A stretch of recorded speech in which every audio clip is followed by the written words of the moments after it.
1789년 10월 조선 정조 13년 한양 창덕궁 대전에서 정조는 혼자 창밖을 바라보고 있었습니다.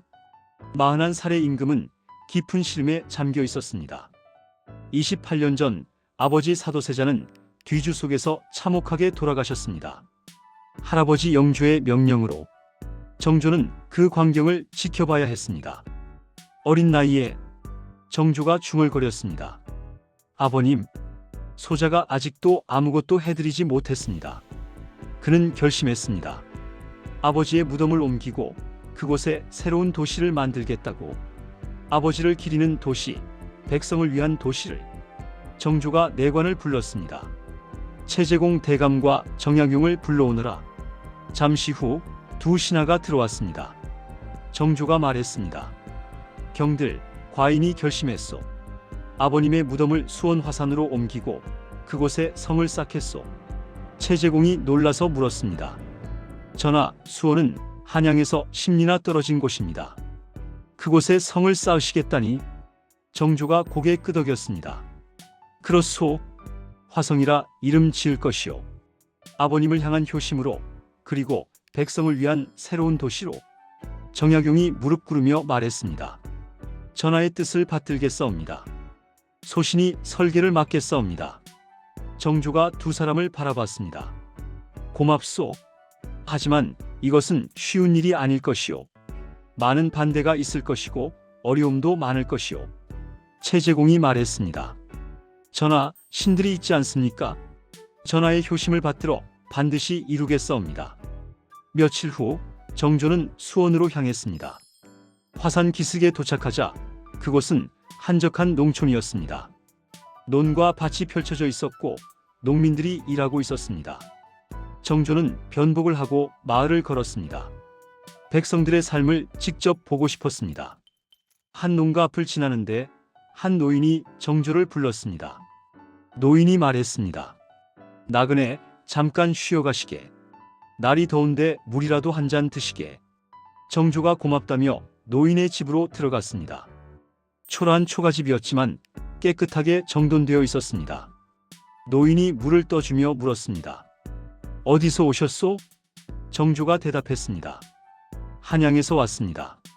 이곳 구경 좀 하려고요. 노인이 한숨 쉬며 말했습니다.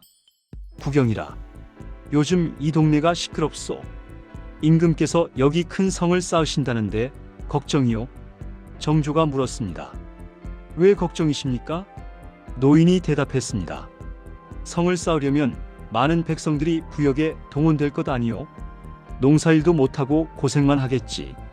게다가 이 땅들도 다 빼앗길 거고. 정조의 표정이 굳었습니다. 그렇다면 어르신은 성을 쌓는 것을 반대하십니까? 노인이 고개를 저었습니다. 반대는 아니요. 임금께서 효심으로 하시는 일이라는데 백성이 어찌 반대하겠소. 다만, 노인이 창밖을 바라봤습니다. 다만 백성의 고통이 적었으면 좋겠소. 임금의 효심도 중요하지만 백성의 삶도 중요하지 않겠소? 정조는 깊이 고개 숙였습니다. 노인의 말이 가슴에 와 닿았습니다. 정조가 말했습니다. 어르신 말씀이 옳습니다. 고맙습니다. 그날 밤 정조는 화산 기슭의 작은 암자에서 묵었습니다. 잠을 이룰 수 없었습니다. 노인의 말이 계속 맴돌았습니다. 정조가 중얼거렸습니다.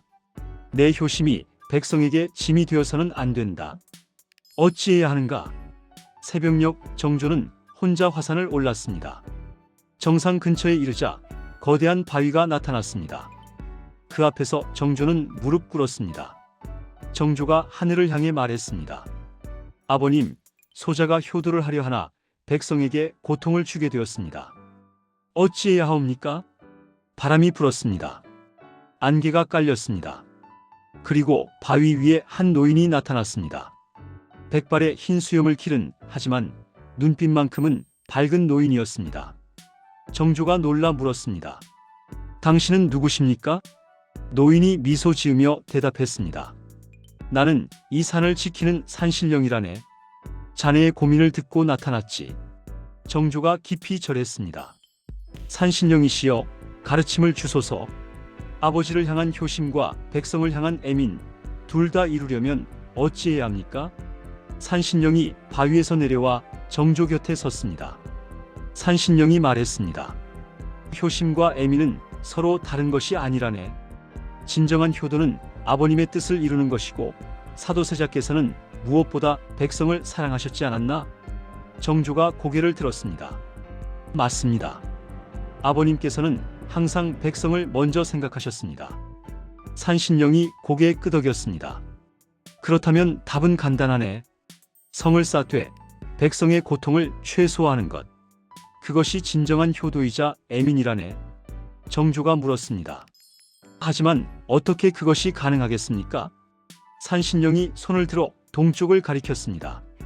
정약용이라는 신하가 있지 않은가? 그에게 백성을 편하게 할 기계를 만들라 하게. 거중기와 농로를 만들어 무거운 돌을 쉽게 나르게 하고. 산신령이 서쪽을 가리켰습니다. 백성들에게는 정당한 품삯을 주게. 부역이 아니라 일한 만큼 돈을 받는 것이라네. 그리고 산신령이 남쪽을 가리켰습니다. 밤에는 횃불을 밝혀 저녁 일을 하게 하여 낮에는 농사일을 할 수 있게 하게. 정조의 눈이 빛났습니다. 그렇습니다. 그렇게 하면 백성의 고통을 줄일 수 있겠습니다. 산신령이 미소 지었습니다. 그리고 한 가지 더. 자네가 직접 백성들과 함께 일하게. 임금이 함께 땀 흘린다면 백성들의 마음도 달라질 것이네. 정조가 깊이 절했습니다. 고맙습니다. 산신령이시여. 가르침대로 하겠습니다. 산신령이 정조의 어깨에 손을 얹었습니다. 산신령이 말했습니다. 마지막으로 하나만 더 말하겠네. 이 성은 100년, 200년이 아니라 1000년을 갈 것이네.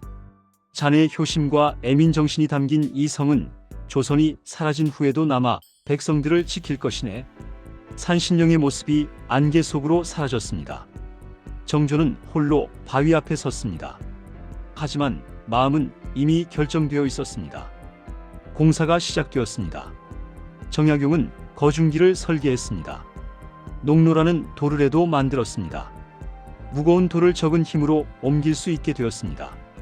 정조는 백성들에게 품삯을 지급했습니다. 하루 일하면 쌀 한 대와 돈을 받았습니다. 부역이 아니라 일자리였습니다. 한 농부가 동료에게 말했습니다. 이거 괜찮은데? 농사일도 하고 품삯도 받고. 동료가 고개 끄덕였습니다.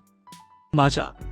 게다가 밤에만 일하니까 낮에는 우리 일을 할 수 있잖아. 밤이 되면 수천 개의 횃불이 화산을 밝혔습니다. 별처럼 빛나는 불빛 아래서 백성들이 일했습니다. 그리고 정조도 함께 일했습니다. 임금이 직접 돌을 날랐습니다. 신하들이 놀라 말렸지만 정조는 듣지 않았습니다. 정조가 말했습니다. 과인도 백성과 함께 아버님을 위한 성을 쌓겠소. 이것이 진정한 효도요.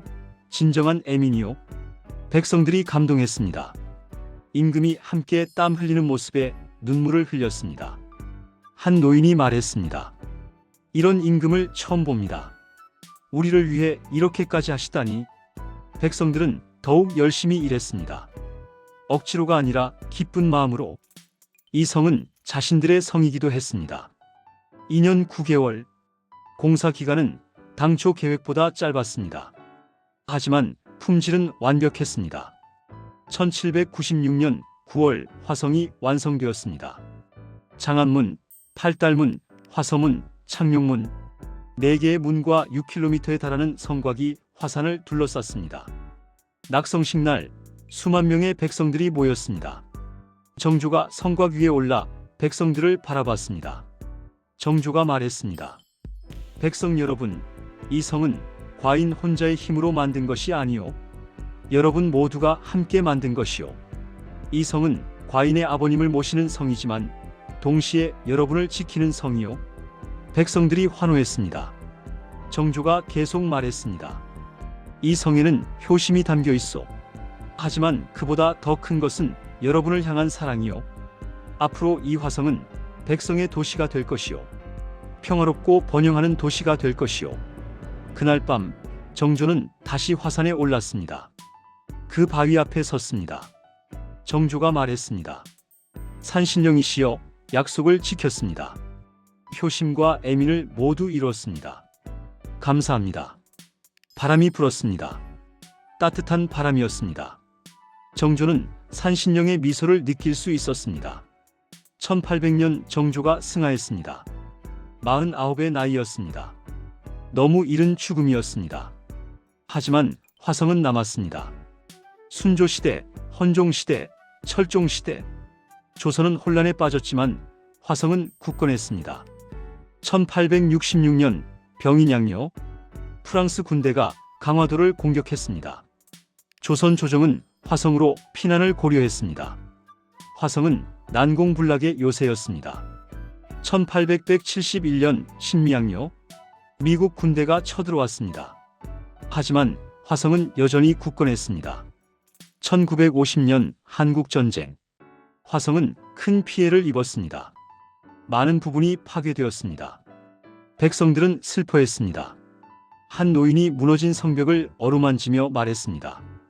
정조 임금님께서 백성을 위해 쌓으신 성인데 이렇게 무너지다니. 하지만 백성들은 포기하지 않았습니다. 전쟁이 끝나자 복원을 시작했습니다. 1997년 화성은 유네스코 세계문화유산에 등재되었습니다. 200년 전 정조의 효심과 애민 정신이 인정받은 것입니다.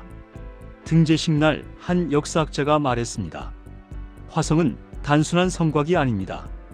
이것은 효심의 상징이자 백성을 사랑한 임금의 마음이 담긴 유산입니다.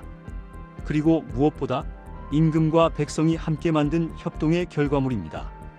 2025년 현재 화성은 수원의 자랑이 되었습니다. 매년 수백만 명의 관광객이 찾아옵니다. 어느 봄날 한 할머니가 손녀를 데리고 화성을 찾았습니다. 80이 넘은 할머니였습니다. 손녀가 물었습니다. 할머니, 여기 정말 옛날 임금님이 만든 거예요? 할머니가 고개 끄덕이며 대답했습니다. 그럼 정조 임금님께서 아버지를 사랑하는 마음으로 만드신 거란다. 손녀가 성벽을 만지며 말했습니다. 와, 200년이 넘었는데도 이렇게 튼튼해요.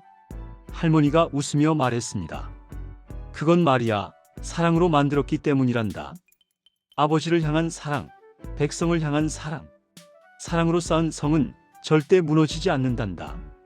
해질녘 할머니와 손녀는 화산 꼭대기에 올랐습니다. 그 바위 앞에 섰습니다.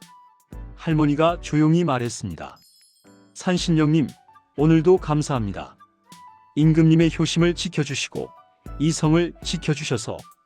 바람이 불었습니다. 따뜻한 저녁 바람이었습니다. 할머니는 미소 지었습니다. 산신령의 답변을 들은 것 같았습니다. 성곽 위로 석양이 비쳤습니다. 226년 전 정조가 밟았던 그 돌들이 황금빛으로 빛났습니다. 효심과 애민 정신이 담긴 그 돌들이. 화성은 여전히 그곳에 있었습니다. 앞으로도 100년, 1000년 영원히 정조의 사랑을, 백성의 땀을, 산신령의 가르침을 담은 채 수원 화성의 전설은 이렇게 계속되고 있습니다.